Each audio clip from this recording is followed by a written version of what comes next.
Badan Eksekutif Mahasiswa Seluruh Indonesia atau BMSI melakukan aksi demonstrasi menolak rencana kenaikan PPN 12% yang akan berlaku pada 1 Januari mendatang. Protes mahasiswa menambah daftar panjang elemen masyarakat yang menolak rencana kenaikan yang dikhawatirkan akan berdampak pada melemahnya daya beli masyarakat. Lalu bagaimana dinamika ini turut mempengaruhi citra dari pemerintahan Presiden Prabowo Subianto menjelang 100 hari masa kerjanya?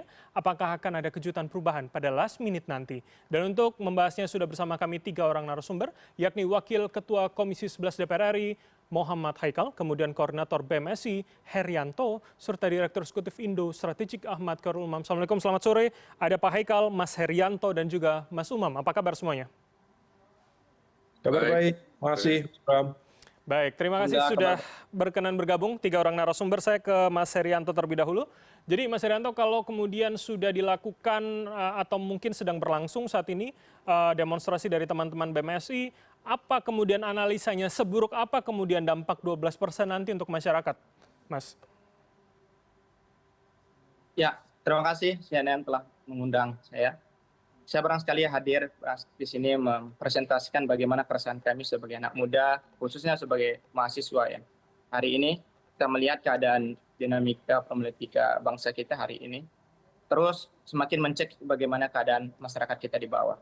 Nah, melihat isu PPN 12 ini, akhir-akhir ini memang menjadi problematika ya, permasalahan yang kita lihat, dan kita dari BEM seluruh Indonesia sampai detik hari ini tidak pernah berhenti ya berkonsolidasi dengan kawan-kawan kita yang ada BEM seluruh Indonesia, baik itu mulai dari kemarin hingga hari ini pun BEM seluruh Indonesia turun serentak ya, itu berpusat di Jakarta dan di daerah pun mengadakan aksi demonstrasi ya atas penolakan PPN 12. Nah, atas dasar ini sebenarnya kami menolak PPN 12 ini melihat bagaimana problematika keadaan masyarakat yang hari ini terjadi. Karena masyarakat hari ini yang khususnya yang berdampak kepada PPN 12 yaitu bagaimana masyarakat menengah dan ke bawah. Nah, kalau kita mengacu, kebetulan saya juga dari Fakultas Pertanian Universitas Mataram, melihat permasalahan perpajakan ini ya, ini berefek sekali berdampak kepada sektor pertanian yang secara lebih luas ya.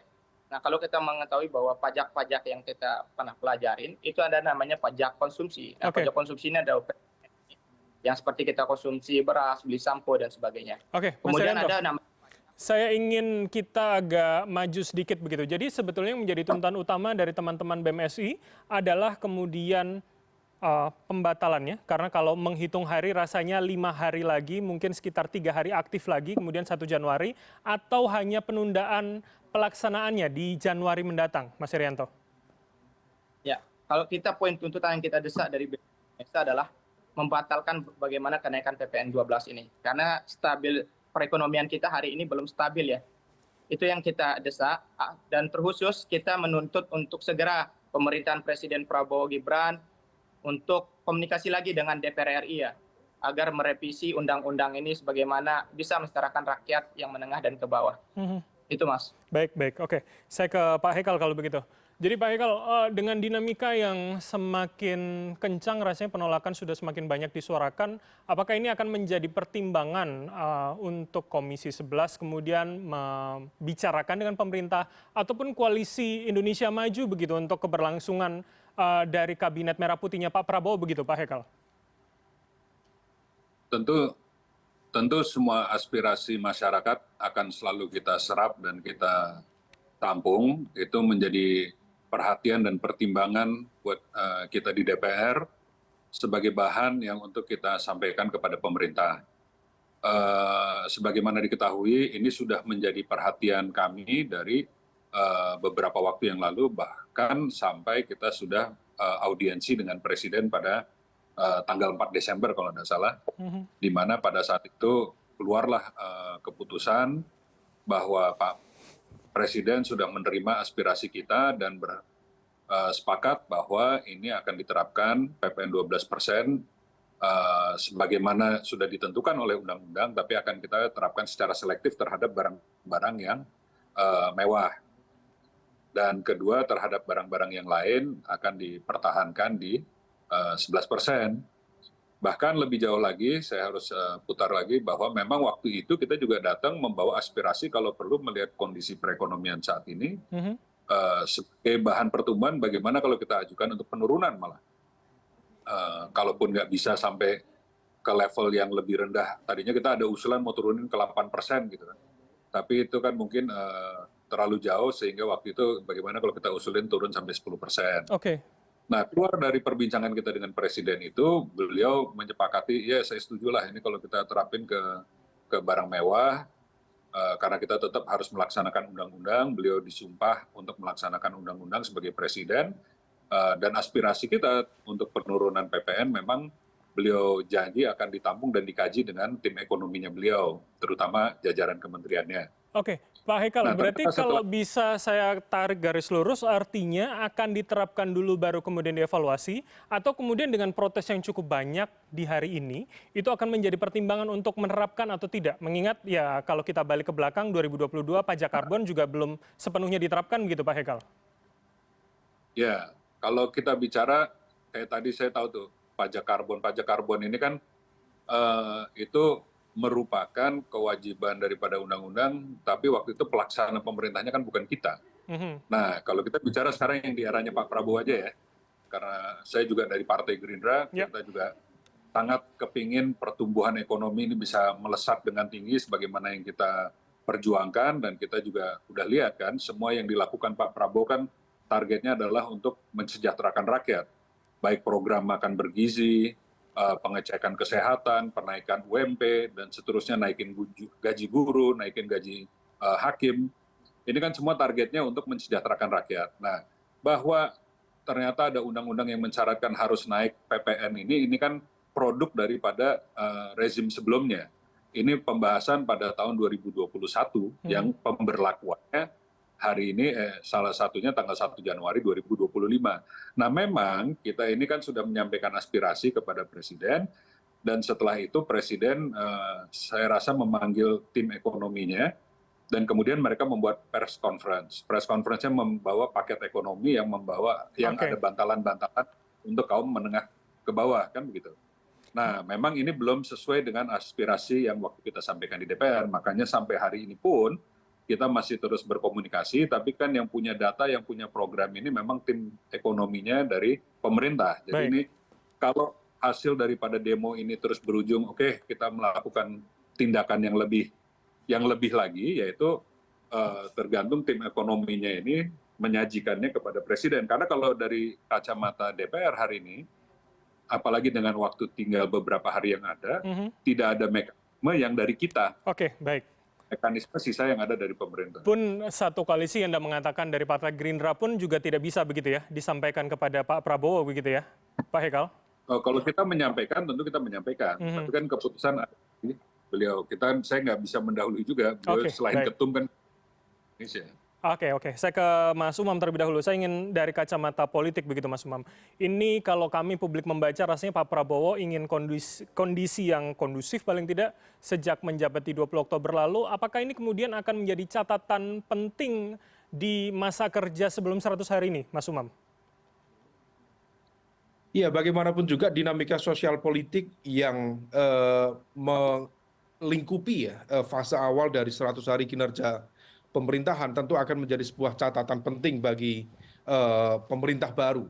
Tetapi bagaimanapun juga tentu ini dibutuhkan komunikasi politik yang cukup baik dari pemerintah, dan pemerintah sendiri juga jangan kemudian terlalu gamang, karena sebenarnya ini bukan produk dari keputusan pemerintah baru Prabowo Gibran.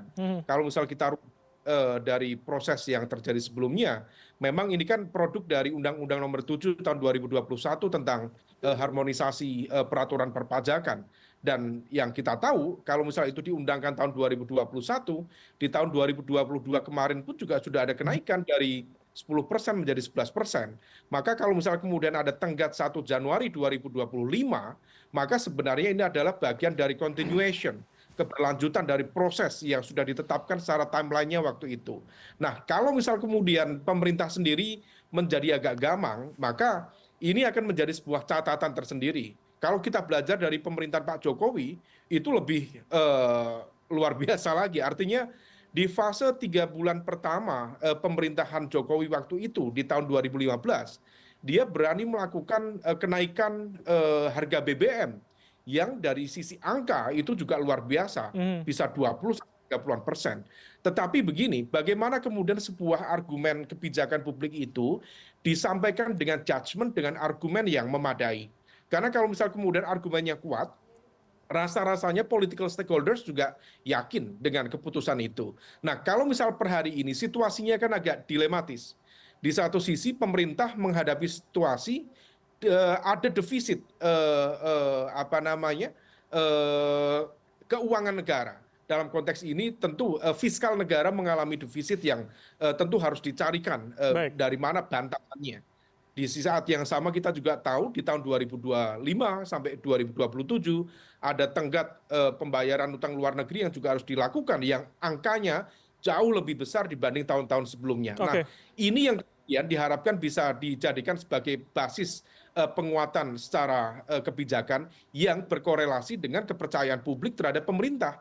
Kalau pemerintah sendiri terkesan maju mundur, ya nanti impact-nya kepada pemerintah sendiri. Maka di level ini konsolidasi di internal tim pemerintah seharusnya lebih intensif, lebih kuat, sehingga tidak gampang dalam mengambil keputusan. Mas Oke, Bram.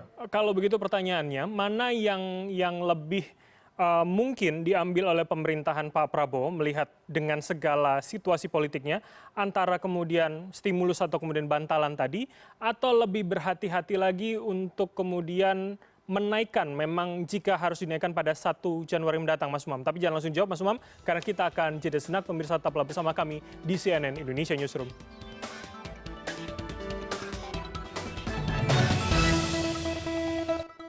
Terima kasih Anda masih bersama kami dan saya masih dengan 3 orang narasumber. Saya ke Mas Umam untuk melanjutkan pertanyaan sebelum jeda tadi. Mas Umam, jadi artinya mana yang lebih mungkin begitu untuk diambil? Apakah kebijakan soal stimulus ataupun bantalan tadi?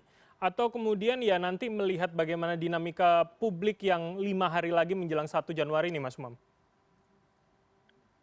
Ya, memang ini menjadi agak dilematis ya, dan pemerintah harus precise dalam mengambil keputusan ini. Karena bagaimanapun juga ketika kemudian PPN diambil menjadi 12%, memang pemerintah diperkirakan akan mendapatkan dana segar dari generate pajak itu sekitar 70 sampai 75 triliun. Tetapi di saat yang sama ketika angka itu dinaikkan, tentu akan berdampak signifikan terhadap bagaimana daya beli masyarakat.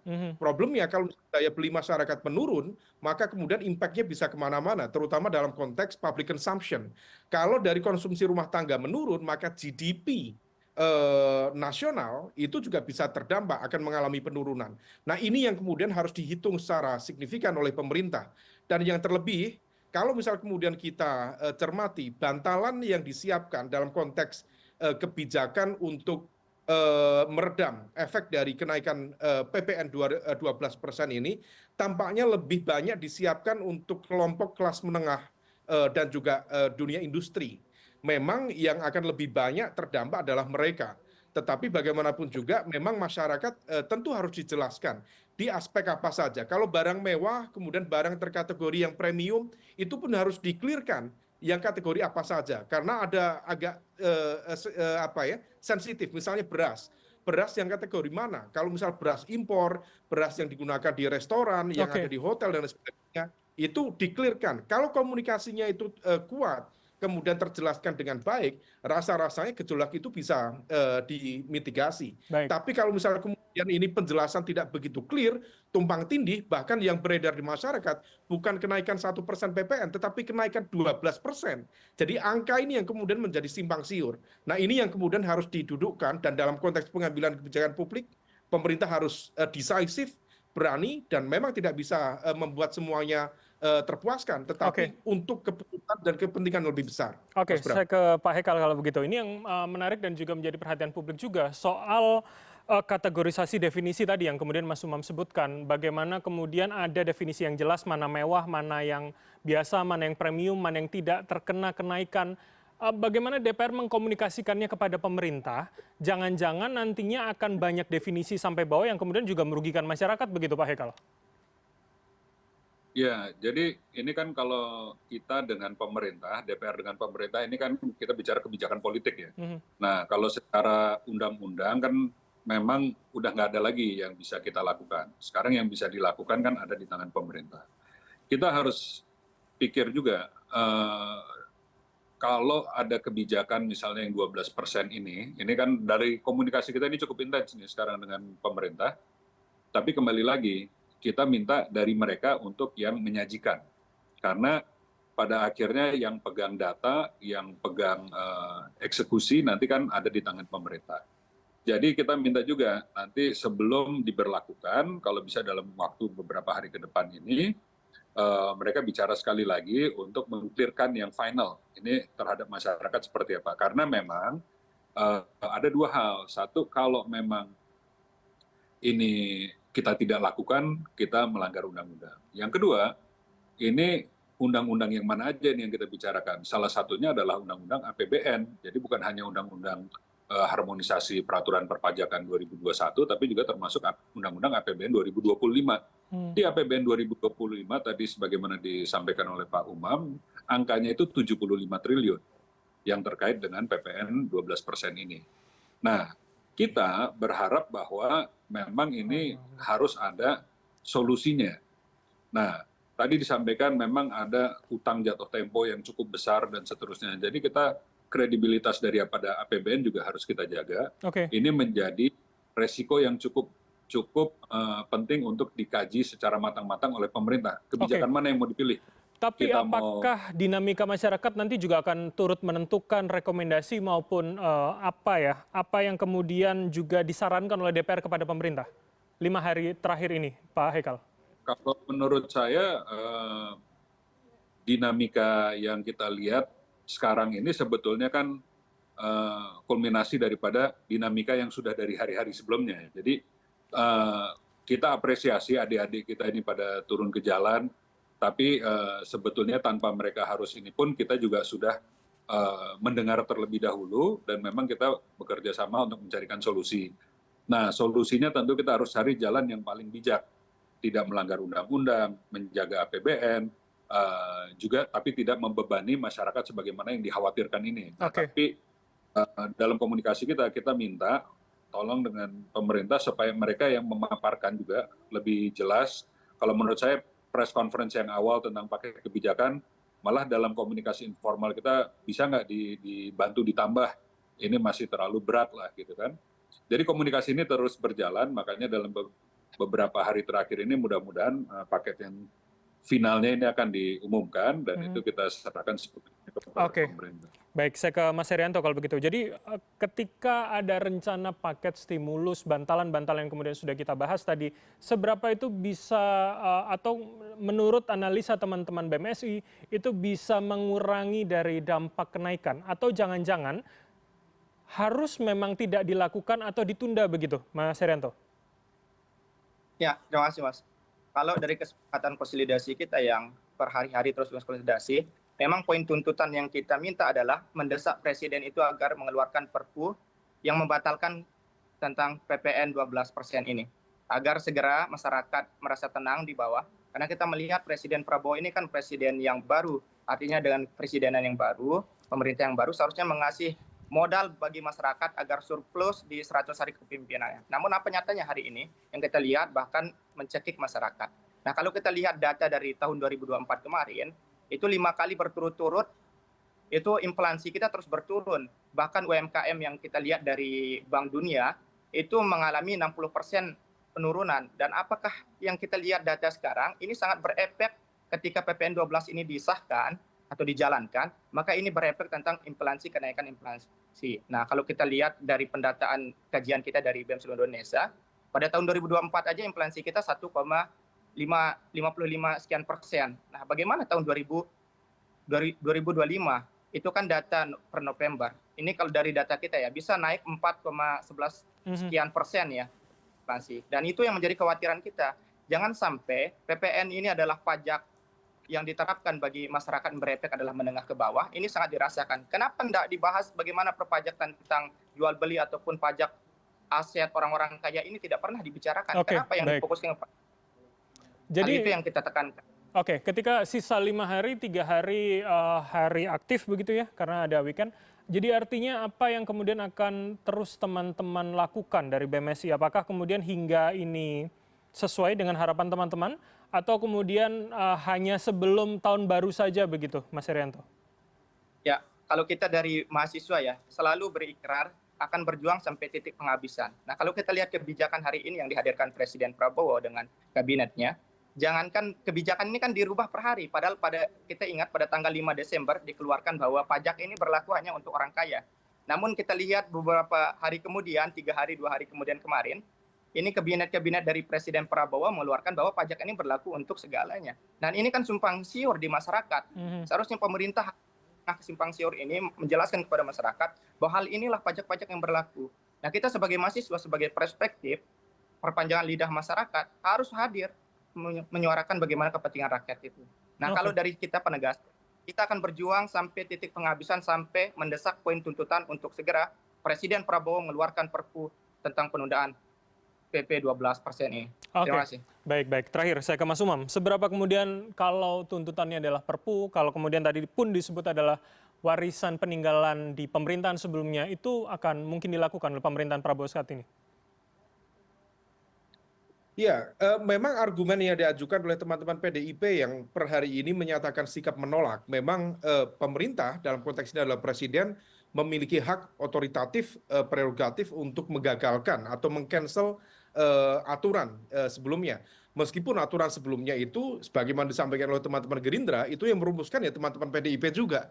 Jadi memang ini kemudian saling mencoba untuk mencari poin politik satu sama lain, tetapi yang kemudian terpenting adalah bagaimana fiskal negara itu kemudian bisa terjaga dengan baik, bisa aman, dan yang terpenting masyarakat juga tidak terdampak. Yang kemudian menjadi komunikasi yang kurang optimal ini kan ketika PPN 12% yang kemudian dalam konteks konseptual diarahkan kepada kelompok menengah atas, sehingga kemudian pajak-pajak yang dikenakan itu betul-betul yang sudah terseleksi ya, mulai dari rumah sakit VIP, kemudian pendidikan berstandar internasional, beras premium, buah-buahan premium, kemudian ikan premium seperti salmon, tuna, dan lain sebagainya.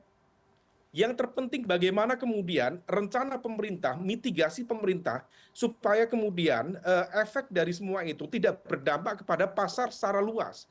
Sehingga ketika kemudian yang dikategorikan premium naik, tapi kemudian komoditas-komoditas yang dikonsumsi oleh masyarakat secara umum itu juga tidak ikut-ikutan naik. Nah, ini yang kemudian harus dipikirkan dengan baik oleh pemerintah. Kalau misal memang ingin mendapatkan tadi dana segar sekitar 70 sampai 75 triliun dari skema peningkatan 1% PPN ini, ya silahkan itu sebagai sebuah opsi dan konsekuensi dari undang-undang lama di tahun 2021, tetapi di saat yang sama penyelamatan dari konsumsi dan juga daya beli masyarakat di akar rumput itu juga harus diselamatkan dengan baik. Kalau itu bisa dilakukan, saya pikir bisa terkomunikasikan dengan baik. Oke, berarti 5 hari yang menentukan hingga 1 Januari nanti. Terima kasih waktu dan juga insight dari para narasumber. Ada Mas Khairul Umam, Direktur Eksekutif Indo Strategik, kemudian Mas Herianto, Koordinator BMSI, serta Pak Muhammad Haikal, Wakil Ketua Komisi 11 DPR, telah bergabung sama kami. Selamat sore, sehat selalu semuanya.